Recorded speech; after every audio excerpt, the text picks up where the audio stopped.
Since we run a print farm, there's always extra spools lying around. Luckily, these are not the plastic type. These are cardboard. We just have a lot of these lying around and we don't know what to do with them until today. Can you help me out here for a second? Can you put this up front next to the trash because this is all going to be thrown out. I think I'm going to keep these with me, but just, ah!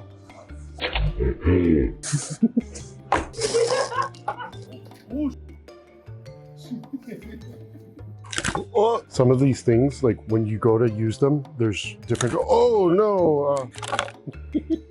Can you throw these out, please? Almost dropped. Here, I'm gonna throw these out. Oh. If you want to build this prank for yourself, you're going to need 7 of these painter's tape, about 5 minutes of your time. There's 2 types of tapes that you could use. You could use duct tape or you could use regular painter's tape. I'm going to go with painter's tape because eventually these are going to be thrown out after we do some more projects with them. You're going to want your 7. And what you're going to do for the first 4 is you're going to tape them together. So they're going to have tape on all 3 sides. You go to tape, you roll it around, and you just flatten it.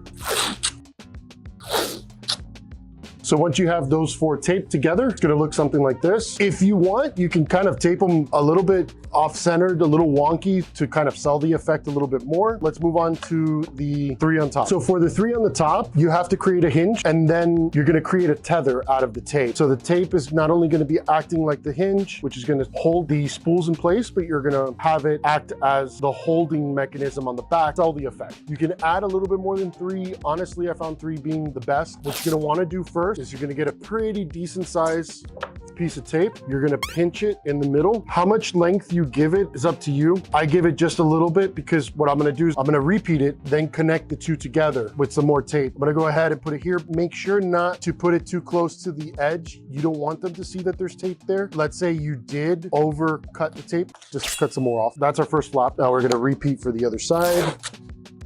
It's okay if it's not perfect. This is a throwaway prank. Now we want to try to connect these 2, but I do need to do the hinge first. I want as much surface area to be covered, so that way the hinge really holds nice and tight. So even if I got to take it inside the spool, I get enough spool to hold on to so that it doesn't rip or fall apart when running the prank. Try to line it up as best as possible. It's okay if it's not completely lined up, because at the end of the day, the more unstable it looks, the better.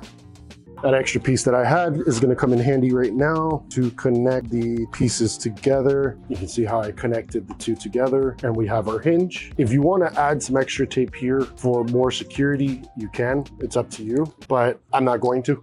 Now it's time to do the last one. Just repeat that step for the top one. We join the 3 to the base. And that's how you build one of these prank spools. If you have any tips for what to do with these spools, let me know. Put it down in the comment. Till then, go prank your friends. I'm sure they're gonna appreciate it, unless they're Spider-Man. A reenactment. Here is a stack of spools. I need you to throw this out for me. Okay, I will. Here you go. Oh, God. Oh no. End scene.